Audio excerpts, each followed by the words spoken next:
ما يلفظ من قول إلا لديه رقيب عتيد. Tidak ada suatu kata yang diucapkannya, melainkan ada di sisinya malaikat pengawas yang selalu siap mencatat.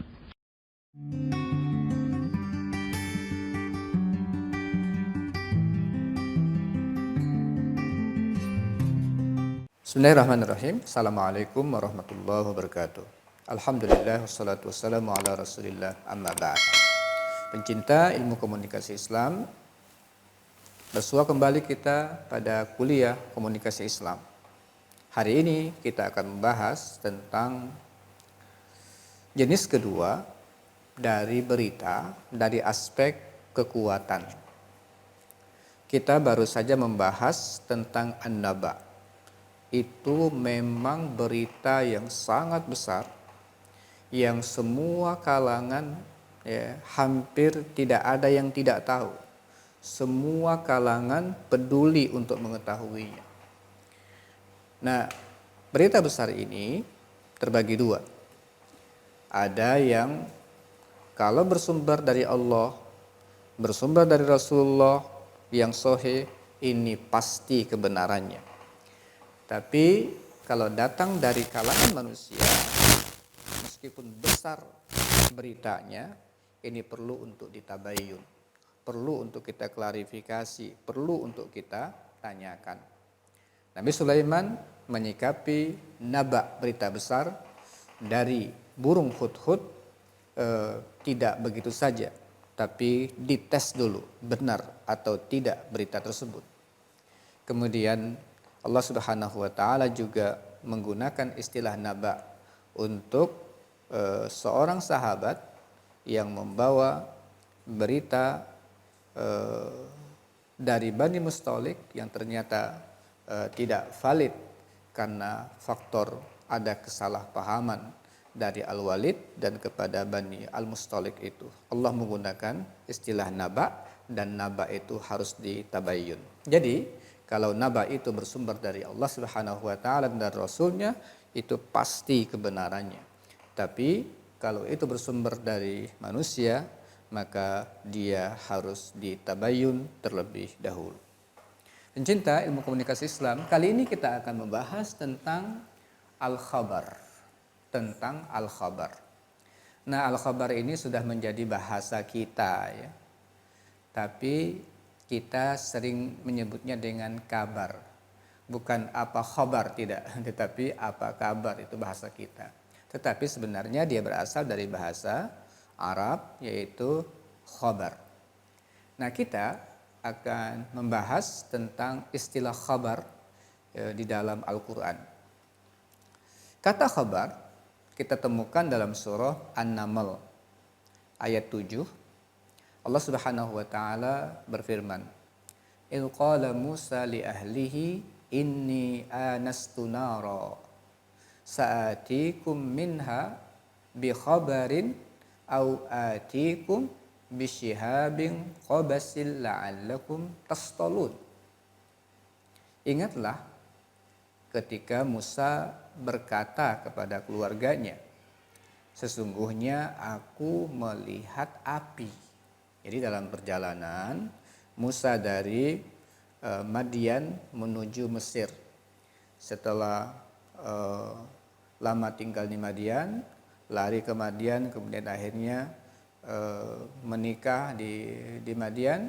Setelah selesai akadnya dengan orang tua dari istrinya, kemudian Nabi Musa membawa istrinya ke Mesir. Nah, dalam perjalanan ketika malam dalam suasana yang dingin, gelap, Nabi Musa melihat ada api, ya, ada api. Lalu dia berkata kepada keluarganya, "Inni anastu nara." Sesungguhnya aku melihat api. Aku kelak akan membawa kepadamu khabar daripadanya. Aku kelak akan membawa kepadamu khabar daripadanya. Ya, sa'atikum minha bi khabarin. Au atikum bisyihabin qabasil la'allakum tastalun, atau aku membawa kepadamu suluh api supaya kamu dapat berdiam atau memanaskan badan. Itu surah An-Naml ayat 7. Kemudian surah Al-Qasas ayat 29 juga cerita tentang Nabi Musa dengan redaksi sedikit berbeda. Allah berfirman, "Falamma qada Musal ajala wasara bi ahlihi anasa min janibit turi nara." Falamma qada Musal ajala wasara bi ahlihi anasa min janibit turi nara. Qala li ahlihim kusu inni anastu nara la'alli atikum minha bi khabarin au jalwatin minan nar la'allakum tastalun. Maka tatkala Musa telah menyelesaikan waktu yang ditentukan, artinya akad dengan orang tua 8 tahun sampai 10 tahun bekerja, akadnya atau maharnya itu sampai begitu diselesaikan sama Nabi Musa. Kemudian dia membawa keluarganya berangkat menuju negeri Mesir. Nah, di perjalanan dia melihat api di lereng gunung, yaitu di Bukit Tursina tentunya di sini. Qala li ahlihi, dia berkata kepada keluarganya, umkusu, kamu tinggal di sini. Kamu tinggal di sini. Inni anastu nara, sungguhnya aku melihat api. Mudah-mudahan la'alli atikum minha bi khabar. Mudah-mudahan aku dapat membawa suatu berita kepadamu, ya, dari tempat api itu. Aw jazwatin minan nar la'allakum tastalun, atau membawa suluh api agar kamu dapat menghangatkan badan. Nah, ini dua informasi atau kata yang menggunakan kata khabar, istilah khabar yang kita temukan di dalam Al-Qur'an dengan istilah di sini yaitu sa'atikum minha, ya, atau la'alli atikum minha bi khabarin. Itu di dalam surah Al-Qasas menggunakan la'alli atikum minha bi khabarin. Kemudian dalam surah An-Naml menggunakan istilah sa'atikum minha bi khabarin. Pencinta ilmu komunikasi Islam, Nabi Musa yang dilihat oleh beliau itu adalah api. Nah, api ini pada saat itu salah satu media dalam perjalanan padang pasir atau dalam perjalanan jauh itu. Kalau ada api itu tanda ada kehidupan, ya. Jadi kalau ada api itu tanda kehidupan. Ada perkampungan dekat, atau paling tidak ada orang yang berjalan bersama, ya. Ada orang lain yang ikut berjalan dalam perjalanan tersebut. Jadi dia media. Atau paling tidak katanya, kalaupun tidak ada orang, itu api nanti bisa kita ambil untuk manaskan badan. Nah, Musa karena itu yang ditangkap oleh beliau, ya, bahwa akan dapat informasi dari orang kampung atau orang lewat tentang perjalanan berapa lama lagi, atau betul nggak jalan ini, atau informasi-informasi lain dari orang yang beliau temui menggunakan khabar. Aku akan mudah-mudahan aku bisa membawa berita lah, informasi, ya, informasi. Nabi Musa tidak tahu bahwa ternyata itu tanda bahwa Allah akan memberikan kepada beliau wahyu. Nah, kalau kita melihat setiap wahyu yang datang itu tidak ada menggunakan istilah khabar, tetapi menggunakan istilah naba, ya, tentang firman Allah Subhanahu wa taala itu diistilahkan dengan naba. Tetapi karena Nabi Musa, ya, karena Nabi Musa yang beliau ketahui dan prediksi bahwa yang akan beliau dapatkan itu adalah berita, informasi dari orang-orang yang ada di kampung itu atau orang lewat, ya sekedar khabar. Ya, sekedar khabar. Tapi di dalam ayat yang lain, surah Az-Zalzalah ayat 4, Allah juga menggunakan kata jamak dari khabar, yaitu akhbar. Yauma idzin tuhadditsu akhbaroha. Pada hari itu bumi akan menceritakan beritanya. Pada hari itu bumi akan menceritakan beritanya. Nah, maksudnya bumi akan membongkar semua data-data yang dicatat oleh bumi tentang aktivitas manusia pada hari kiamat. Pencinta ilmu komunikasi Islam, kita akan melihat tentang pandangan para ulama tentang khabar, apa maksudnya. Umpamanya kita melihat Ibnu Manzur dalam Lisanul Arab, beliau mengatakan bahwa khabar itu adalah mufradnya daripada jama' al-akhbar. Dan beliau berpandangan bahwa khabar itu sama dengan naba. Dia adalah berita penting dan memiliki tingkat akurasi yang cukup tinggi, layak untuk diterima informasinya. Jadi khabar itu sama dengan naba. Dan memang banyak sekali yang mengikuti atau yang sama pandangannya dengan Ibnu Manzur bahwa khabar itu adalah sama dengan naba. Jadi memang secara uruf, secara istilah-istilah umum, bahwa naba, berita besar itu sama dengan khabar. Pencinta ilmu komunikasi Islam, dalam Al-Mu'jamul Wasit umpamanya dijelaskan juga bahwa al-khabar huwa ma yunqal wa yuhaddats bihi qaulan aw kitabah. Apa yang dipindahkan, apa yang disampaikan,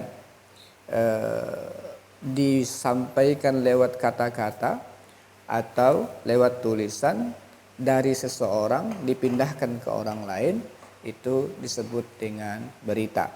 Ya, itu disebut dengan berita.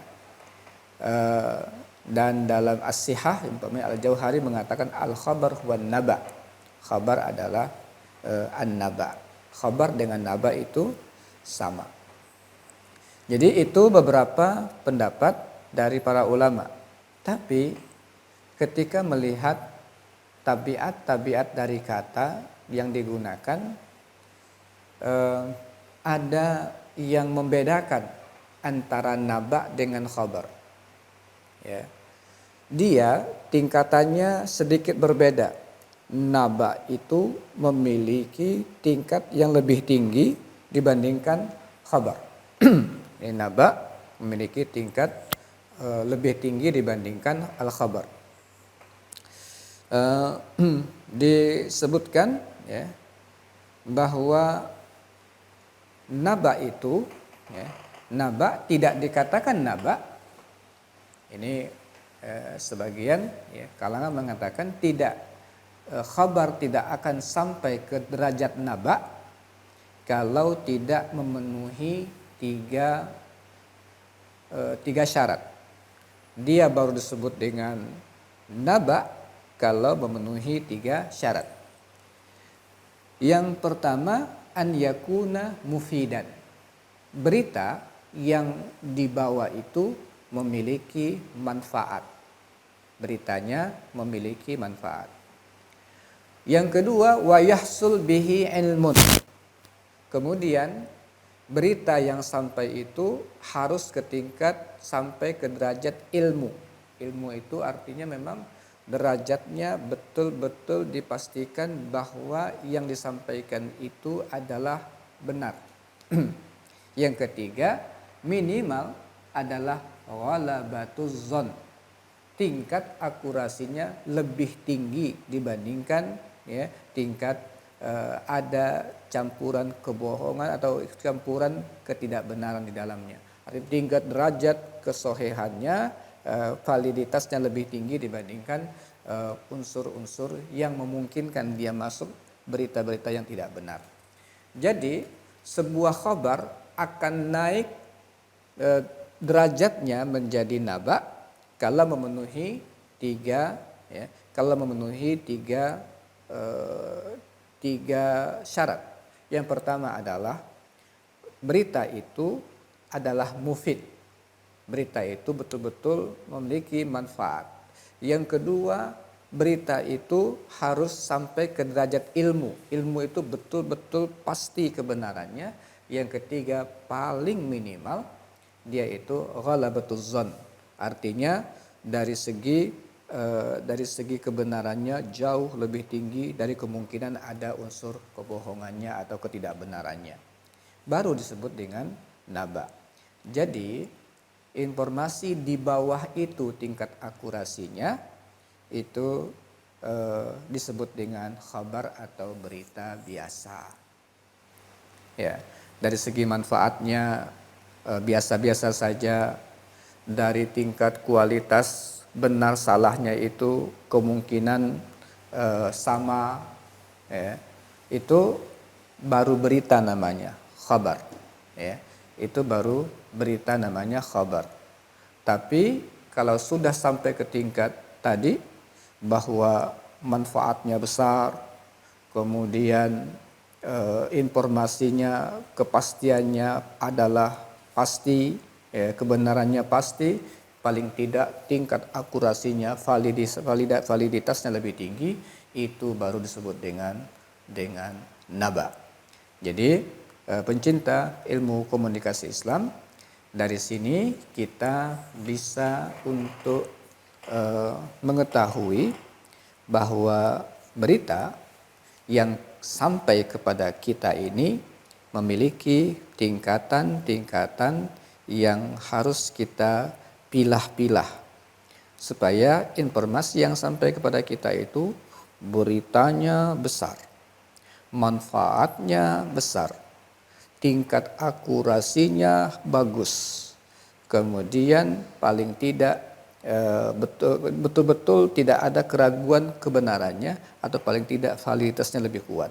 Itu baru kita boleh dijadikan konsumsi berita kita yang terbaik. Itu terima, itu silahkan, ya. Tetapi meskipun begitu, ya, tidak harus langsung kita terima. Lihat dulu kebenarannya, terus kita cek. Itulah pentingnya kita mengetahui tingkat berita.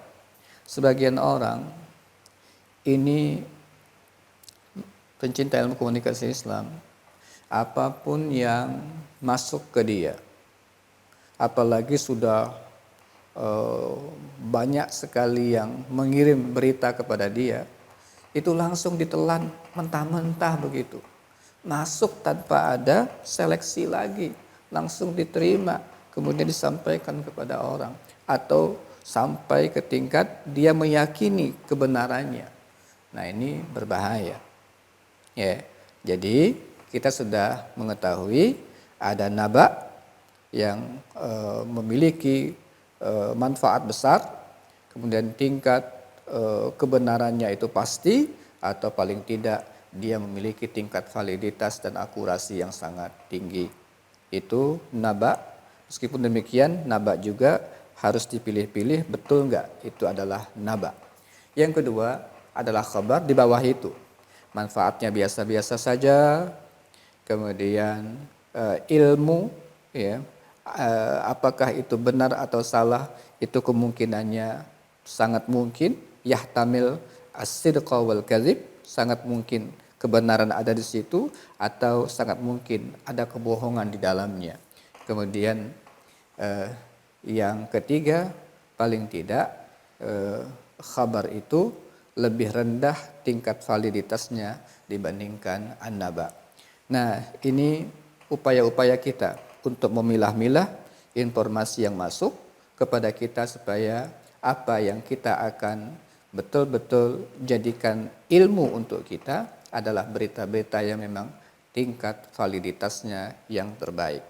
Mudah-mudahan ini bagian kedua yang perlu menjadi renungan kita bersama saat kita membaca koran, mendengarkan berita di TV, mendengarkan radio, membaca media sosial, banyak hal yang kita dapati ini harus betul-betul mendapatkan perhatian kita, mana yang boleh kita jadikan keyakinan, mana yang bermanfaat, mana yang tidak bermanfaat untuk menjadi bahan keputusan kita, untuk menjadi bahan pertimbangan kita melakukan sesuatu setelah kita mengetahui informasi tersebut. Nah, mudah-mudahan semakin kita belajar ilmu komunikasi Islam seperti ini, semakin tahu kita untuk melihat mana jenis-jenis yang harus kita jadikan dasar, mana yang kita perlu lebih pilah-pilah, berhati-hati untuk menerimanya, mana yang harus kita tolak. Insyaallah ini bagian kedua yang menjadi pelajaran kita di dalam melihat kekuatan berita dan tingkat akurasi dari sebuah berita. Aku qouli hadza wa astaghfirullah li wa lakum. Assalamualaikum warahmatullahi wabarakatuh.